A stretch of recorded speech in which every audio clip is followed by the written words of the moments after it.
Yo, welcome back everybody to a brand new video here on the second channel. Today it's time to do some meta prediction slash forecast for Pittsburgh this weekend. Pittsburgh, of course, is a few days away, and I'm excited for it. I will be in attendance. I can't wait for Pittsburgh. It's the first major tournament of the season. It's also one of, if not the largest regional of all time. There is a lot of people in this tournament. It is a massive tournament. And of course, Obsidian Flames is legal, so we are in a new meta. Sort of, even though this meta is still very similar to the last meta, we are in for a really cool format, and I'm excited to see what does well at Pittsburgh, and of course, I'm here with my predictions. If y'all are new to the second channel here, make sure to click the subscribe button down below. It'd be greatly appreciated if you went ahead and subscribe to the channel, and leave a like on the video if you want to enjoy, and let me know what your predictions for Pittsburgh are. Let me know if you will be in attendance at Pittsburgh, too. I, of course, will be there, so I'm excited to see what all goes down at Pittsburgh. So let's get into the meta prediction. Starting things off is Lost Tina. Now, Lost Tina is probably agreed upon as the best deck in the format. A lot of people are, against Tina, saying that it's not that good or it's not the best deck, but I think most people can agree Tina is the most played and popular deck right now in the game. It's very good in online tourneys and very good in League Cups right now. It's dominating most of the big tournaments going on right now in the game.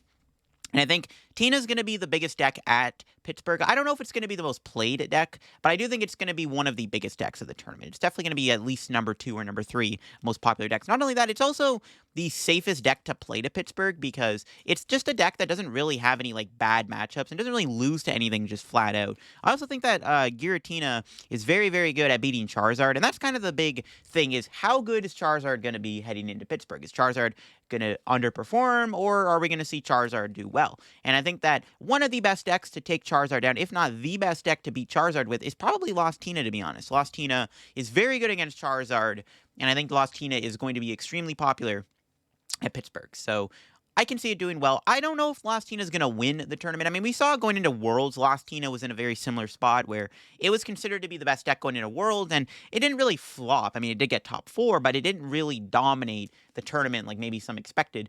But I think that could change with Pittsburgh. Pittsburgh is a very different kind of tournament where there's a lot of newer players, probably going to Pittsburgh, and I think a lot of beginners are going to probably pick up Tina because it's a very easy deck to play. In my opinion, it's easier to play than the normal Lost Zone decks. All you have to really do is make sure you're not flower selecting away the wrong cards. It's a very straightforward deck is what I'm trying to say. It's a very simplistic deck, and I think that Tina is a very strong deck, and it's probably the safest play for the tournament. I could see a Tina getting top 8 at Pittsburgh.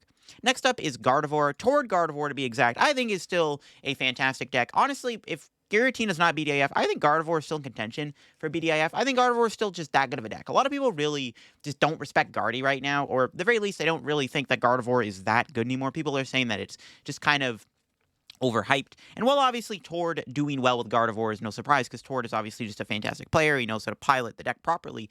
I still think Gardevoir is going to be good, and I think a lot of good players are still going to play Gardevoir. I think Tord's list is still fantastic heading into the Obsidian Flames Pittsburgh format because Double Reversal is still fantastic right now.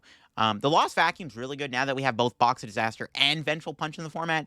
And I still think that you have a lot of potential to beat things. I mean, just because Charizard exists doesn't mean Gardevoir is still not good. I actually think Gardevoir is fine into Charizard because if they put a Pidgeon Arceus in play, right there you have 2 easy knockouts. All you have to do is just blow up a Charizard with a Zacian. I think Gardevoir is still great. The Mirage Step Curlia is also, in my opinion, very optimal right now in the meta. So yeah, Gardevoir is still great, and I think Gardevoir is another deck that has the chance to break into top 8 and maybe even take down the tournament. It's one of those decks that can easily win a regional. Next up are the Lost Zone box decks. We got Lost Box, the Turbo build, which Turbo Lost Box will probably still be extremely popular. It's arguably still one of the best decks in the meta.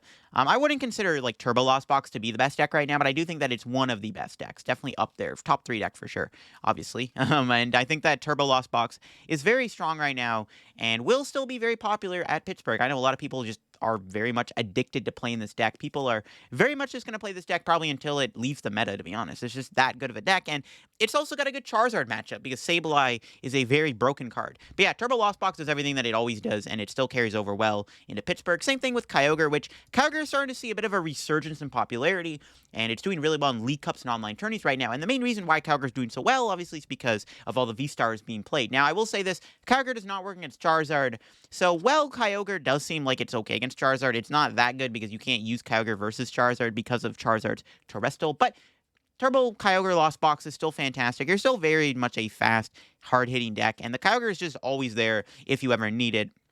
I mean, you can always get tunnel vision into Kyogre, which can lose you games, but if you're not getting tunnel vision in Kyogre and you just know how to pile the deck properly, Kyogre is still just a great deck. And a lot of people won't expect it. When playing against Lost Box, especially in closed deck lists like Pittsburgh, in a best 2 of 3, like the first game, you're not going to know if you're playing against the turbo build or not, unless you're seeing stuff like Recyclers getting, Colrist or Comfeed away.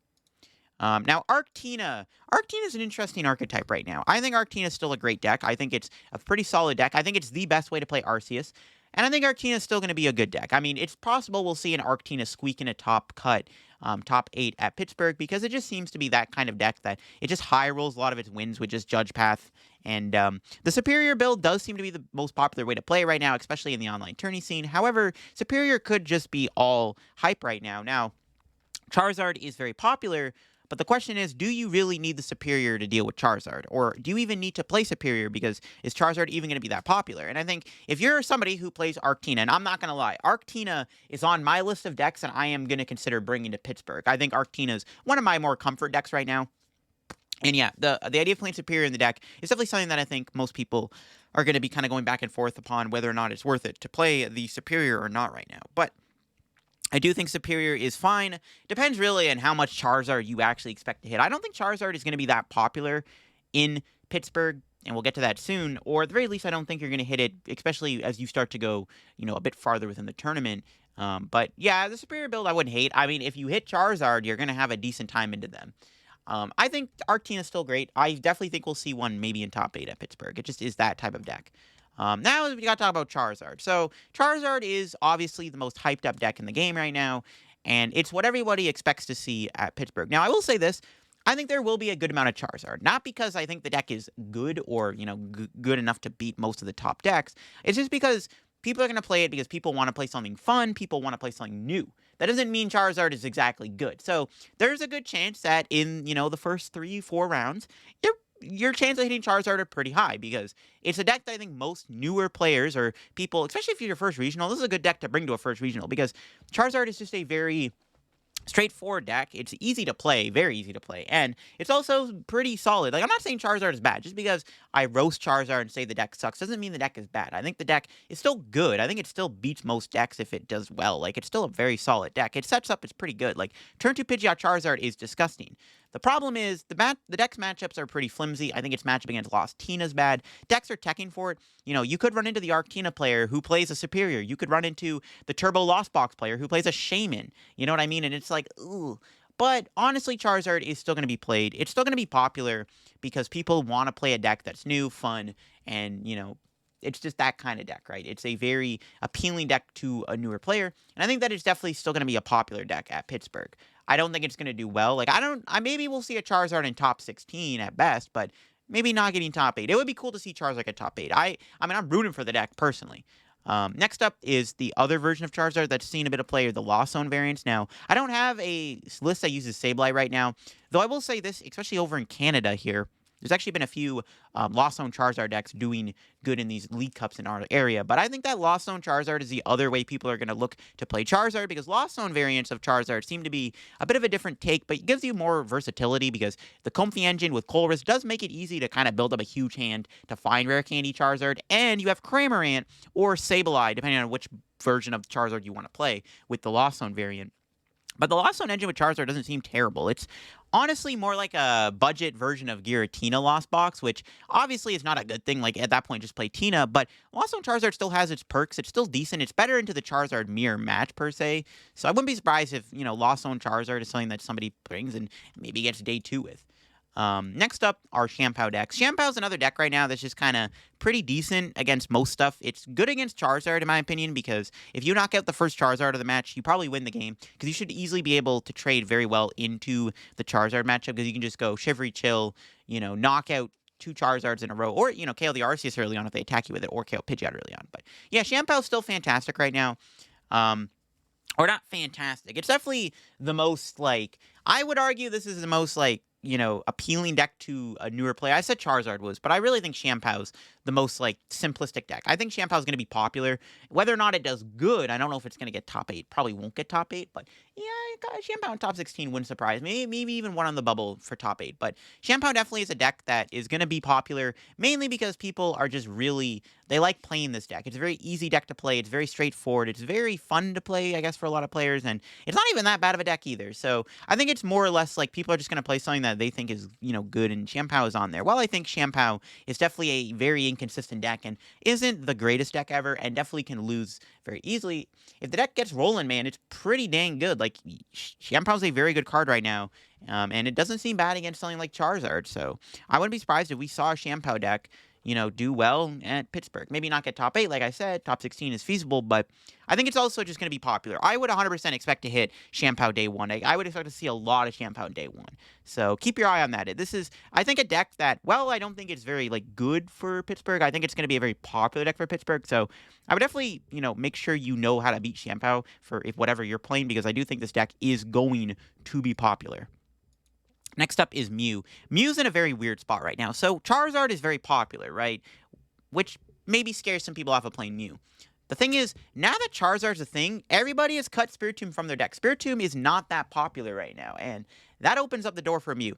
If you just dodge Charizard, I legit think Mew is still just an insane deck right now. Charizard is not very popular in, the later stage of a tournament, and if Tomb is getting cut because nobody's really caring about Mew anymore, Mew has the opportunity to do something hilarious and win Pittsburgh. I can see a Mew get top 8. Mew is a deck that can easily get top 8. It's another deck that could easily win the entire tournament too. I wouldn't be surprised if we saw a Mew deck in finals at Pittsburgh. I think it's just a deck that has the ability to sneak under the radar. Like, I don't know, if I was going to Pittsburgh, I would heavily consider putting a Spiritomb within my deck. If my deck could fit a Spiritomb, I would consider playing it, because I think Mew is still that much of a deck that you have to respect. And Mew is very popular still, and even though Charizard is still popular, it doesn't mean that Charizard is going to be good. And because Spiritomb is getting cut from a lot of decks, that's going to open up the gates for Mew to come in and do well. So I 100% think Mew is going to do well at Pittsburgh. And again, it's another deck that I could easily see make it to the finals of Pittsburgh. And then, of course, we got the Lugia decks. Now, Lugia's in a very interesting spot right now. Lugia's kind of like, it reminds me a bit of Lost Tina, where it's the deck that just kind of beats everything if it sets up and doesn't brick. But like Lost Tina, it is the type of deck that does have those really inconsistent draws and really slow setups, because your draws end up being really mid. It's very similar to Tina, where like the basic V a lot of the time has to draw you cards so that you can play the game, or you just run hot and don't have to do Abyss Seeking / read the wind. So Tina and Lugia are both, in my opinion, like the side of the same coin. There are two different ways to play Lugia right now that I will say. Single Strike Lugia does seem to be the best and most popular way to play Lugia, because the Single Strike build does have good type coverage. Tyranitar is still really good, especially with Lost Zone decks being very popular right now. The Cobalion, I think, is worth playing, because if you just hit a Charizard, you should easily be able to beat Charizard by just going Single Strike Crush with Cobalion 3 Single Strike Energy. So I think the Lugia Single Strike deck is honestly pretty good right now, and I think it's definitely going to be very popular in Pittsburgh. Lugia is just a deck that kind of like, Shampoo, people just gravitate towards because they just want to play something easy and fun and good. And I think Lugia is the best of both worlds, where it's all of that in one. It seems like the deck that doesn't really have any like bad matchups right now. Maybe Miraidon, but like, honestly, I think Lugia is still fine in Miraidon if you just don't lose a Lugia V turn 1. I think the deck is still really good, and honestly, I think Lugia is kind of a good play for Pittsburgh. I think it might be one of the best decks to play for Pittsburgh right now. A lot of people don't really factor Lugia right now into the meta as much as, before, and I think that's a huge deal for Lugia. Then there's the other build of Lugia, the colorless build. Now, I'm in love with the colorless build right now of Lugia. Lugia Colorless is on my list of what I might play to Pittsburgh, not going to lie. I think this deck is actually just that good. I think Colorless Lugia has a lot of legs right now. The Snorlax is really good in the format right now. And not only that, the deck, well, it's not as good as Single Strike in terms of what it can do. It's also a little bit more conservative. In fact, one thing that I will say about Colorless Lugia, this deck reminds me a lot of the Silver Tempest format Lugia. That's the best take I can give upon this deck, is that Colorless Lugia reminds me of Silver Tempest format Lugia, because the Single Strike build does do some cool things, obviously, but the deck ultimately can lose to, bad, Single Strike Crushes. You get rid of an Urn of Vitality. You run out of energy really easily with that deck sometimes. Colorless Lugia, you have, 14 energy? It's very easy to conserve your energy, and it's very easy to play this deck. I think Colorless Lugia is actually really cool. It's got a lot of really cool plays. And I am very excited to see where Colorless Lugia goes. Again, it's something that I might play to Pittsburgh myself. I have a lot of decks on my list right now, not just Lugia, but Lugia is on the list. I think Colorless Lugia is really cool, and it's a fun deck, and isn't bad in the meta right now, and I think it's decent, and it's something that I might play to Pittsburgh. It's up there for my decks I want to bring. Again, I got a lot of decks I want to bring. I might even play Charizard, no cap. I might even play... I'm hating on Charizard, but I'm somebody who might even bring Charizard to Pittsburgh because I think Charizard is just that decent of a deck, and I want to kind of experiment with it and maybe try out some different things. But I also still have Lugia on my agenda because I think Lugia is good right now.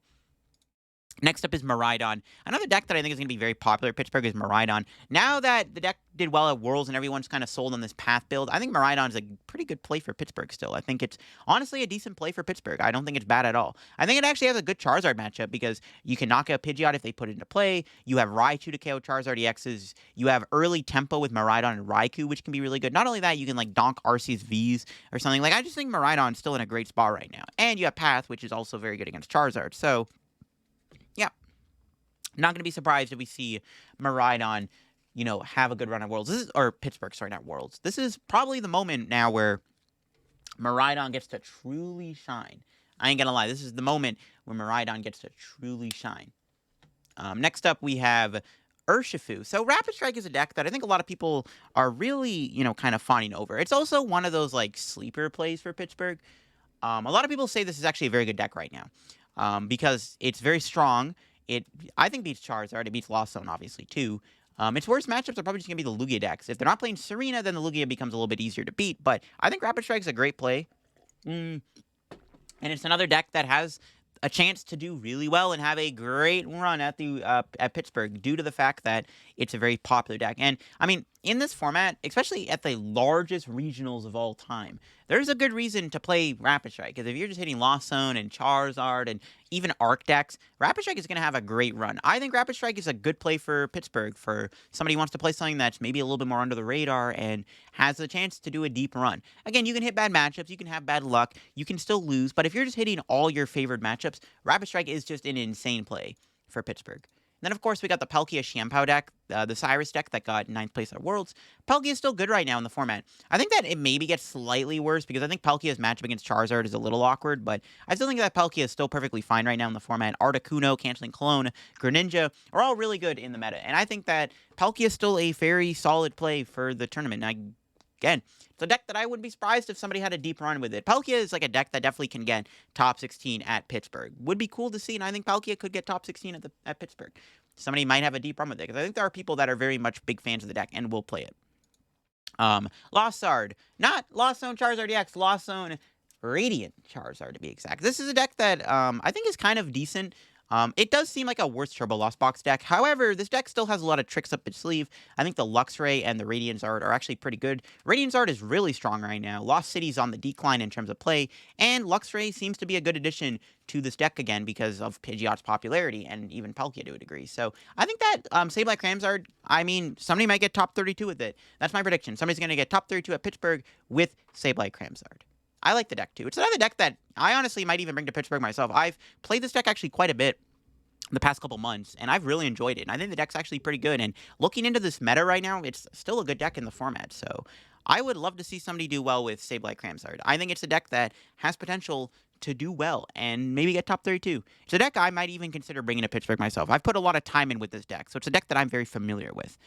Right, so if I'm believing in the deck, who knows? Next up is Control. So Control is kind of in a weird spot right now, right? Sander is obviously the king of Control, and he played it to Worlds.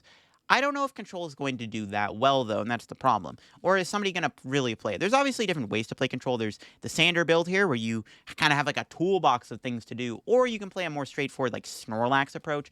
I don't know if Snorlax is that good right now, to be honest. I don't think it's great, but the Sander Control deck might be a little bit better. And who knows? Somebody could play Control and do well. Maybe get day 2 with it. I don't know about winning or getting top 8, but getting day 2 wouldn't surprise me. Now we got to talk about the Arc Piles deck. So Arc decks are, in my opinion, apart from Arctina and Charizard, if you want to count that, are on the decline, because I think that overall their matchup spread is starting to dwindle down, right? With the popularity of, even Charizard could be tough if you're not playing a grass attacker, and of course, with Lost Tina being very popular, and even Xianpao, which is another deck that I think that these Arc Pile decks struggle against. I think that the meta's just kind of going away for Arceus Piles to do good. And I think that Arc Dura, I mean, The thing with arc piles, at least a couple are going to get day 2. Whether, it depends on what they're playing, of course. And I actually have a lot of arc piles we're going to look at here from online tourneys. But Arc Dura seems to be the best, most popular arc pile deck. But I do think that Arc Dura is just not great anymore. But somebody might play to Pittsburgh and get day 2 with it. It's a deck that definitely has potential to get day 2 because it's a very strong deck. And again, if you just dodge, Lost Tina, and even, you can still beat Lost Tina. I'm not saying it's impossible to beat or anything, but if you dodge, enough Lost Tinas or get lucky enough, this deck can do well. If you're hitting Gardevoirs, even Lost Box without Kyogre, by the way, this deck loses to Kyogre. If you're hitting non-Kyogre Lost Zone decks, you're hitting Guardies, you're hitting Mew, which is another big deal. Bro, Arc Dura could go far. It's still a decent deck in my opinion, but I personally wouldn't play it just because just too much Tina. But I don't know, it's not a bad deck still. It's still a deck that is respectable enough to play, though I don't think it will win. It's still, it's a respectable deck, and I wouldn't be surprised if, at least one Arc Dura gets day 2. It's a strong enough deck that can get a day 2, but go far enough in day 2, we'll have to see. Then we got to talk about the Arc Aggron Duraludon deck. This is actually from the World Championships. One of the coolest decks from the World Championships, in fact, is Arc Dura Aggron. It's a bit of a weird deck, as you can see. There's a lot of different things in here. It's a Duraludon deck with a barrel engine. It's got Drapion, only one Duraludon and one Aggron instead of a 2-2 line. And the stadium count is also very awkward. It's Calamitous Wasteland and Collapse Stadium. However, there's a lot of really cool things going on in the deck. I think that the barrel's nice against Iono. The Calamitous Wasteland is very good against Lost Zone. And with the popularity of Lost Zone, and especially Jet Energy and Tina, Calamitous Wasteland is actually a decent card to play right now, in my opinion. This deck obviously doesn't play Path, which is a bit of a big deal, but the big, bulky VMAX attackers, I think are all going to carry you, and I think this deck is still kind of cool. I would love to see somebody play it and get day 2 with. Next up is the Michael Catron Arc Umbreon Slacking deck. Another deck that I think is just kind of falling off since NEIC due to the fact that it just seems to have awkward matchups against Tina. You don't really have any heavy hitters apart from the Slacking, and even then, right? So I wouldn't be surprised this deck kind of falls off a little bit, and I don't know if it'll get day 2. This is a list from the World Championship, so somebody did get day 2 at Worlds with this deck. So the deck still maybe has some legs going into, this deck still has some legs maybe going into Pittsburgh, but I'm not too sure it's very good. I also think maybe if you put a grass Pokemon on the deck, I don't know if you're beating Charizard, and again, Lost Tina is another pretty abysmal matchup. And now that Gardevoir is playing the Mirage Step Curlia, Lost City becomes a lot weaker, in my opinion. Next up is the Arc Pidgeot variant. So Arc Pidgeot is a deck that's underexplored right now. This is a deck that actually did well in an online tourney. And it's a really cool deck idea. Using Poppy and Radiant Greninja plays is really sick. The Shaman obviously is cool. And then the Pidgeot's also pretty good. This is a deck that I think could... well, not this deck exactly, but Arc Pidgeot. I wouldn't be surprised if we saw a couple Arc Pidgeots get day 2. I think somebody's going to innovate and come up with a cool way to play an Arc Pidgeot deck, and it's going to do well at Pittsburgh. So keep that in mind. I think Arc Pidgeot has potential to do well at Pittsburgh because I think somebody might play it and have some cool run with it and invent the wheel with this deck. And while we already have this really cool, concept, people are going to experiment further with the idea of playing Arceus with Pidgeot. And again, I 100% think we're going to see a couple Arc Pidgeot decks in day 2 at Pittsburgh because people are going to innovate and come up with a really cool way to play it. Next up is Arceus with Leafeon. Now, this is the best build I could find. You could also play, of course, Leafeon and Arc Tina if you want over Superior, but Arc Leafeon is a cool idea. Again, this deck seems to be pretty decent as a counter box deck, especially versus the Charizard decks, and the Umbreon obviously not too shabby against Guardian Mew, which are still popular. So, again, the idea of playing an Arc Pile deck with an Umbreon or whatever, you want to play for your backup attacker probably has a chance of doing decent at Pittsburgh. So it'd be cool to see Arc Leafeon do well. We'll have to see where the deck goes. But I think that Arc Leafeon could be okay for Pittsburgh. Depends on what you pair it with. But yeah, it's, it beats Charizard, right? And that's what you want to do.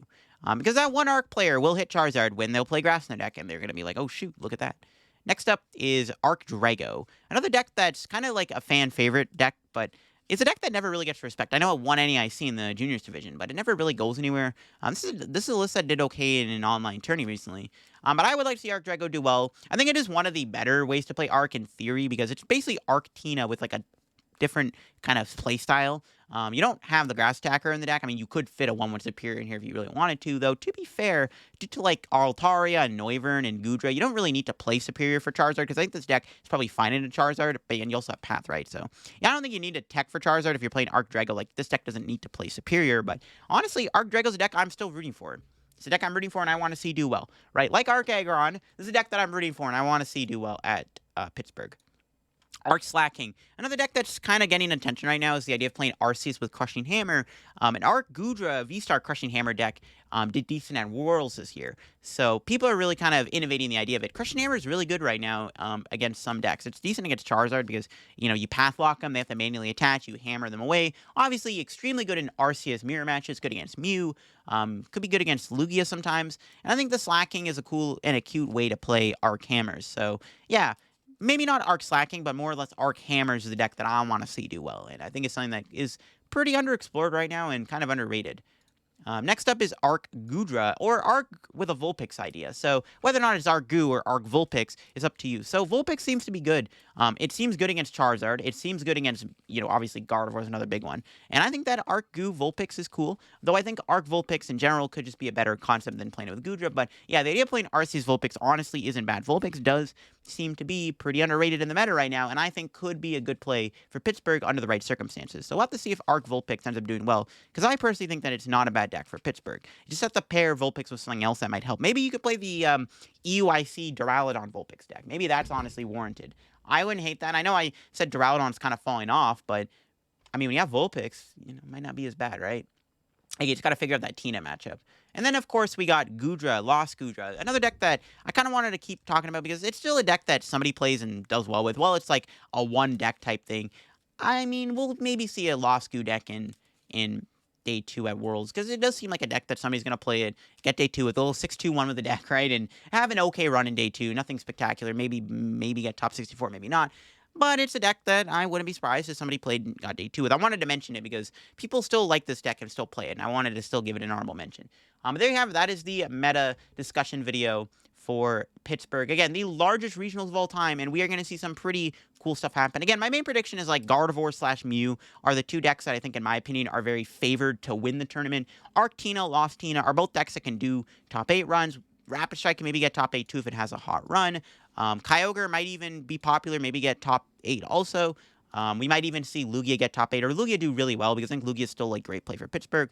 And we might see an Arc Pile or two in Day 2. I don't know if we'll see an Arc Pile in top 8, but definitely an Arc Pile deck getting Day 2 would not surprise me. I think Arc with Dark is still pretty solid, and I think that Arc Piles are still okay right now in the meta. And again, an Arc Pile getting Day 2 would not surprise me. But there you have it. That is it for my meta prediction video for Pittsburgh. Again, I'm excited. I'm going to be in attendance. I cannot wait for Pittsburgh, and I'm super excited to see what decks do well at Pittsburgh and how the meta is going to look. Again, I'm still deciding what I'm going to play. I'm probably looking at like 5 or 6 different decks right now that I might bring myself, and I'm excited to test a little bit more and kind of see what my preferred play will be and what I'm going to play for Pittsburgh. Because, again, biggest tournament of all time. It's going to be a wild card. And there's really, I don't think there's a deck that you're going to play against the most, because it's such a big tournament, right? But because it's a big tournament, I do think that stuff like Shampoo, Charizard, Lost Tina are all going to be fairly popular. And yeah, I'm excited. Cannot wait, and I hope to see some of y'all there. I hope you enjoyed the video. If you did, leave a like. Let me know what your predictions are down below. If you haven't subbed to the second channel yet, make sure to click the subscribe button down below, and bye-bye.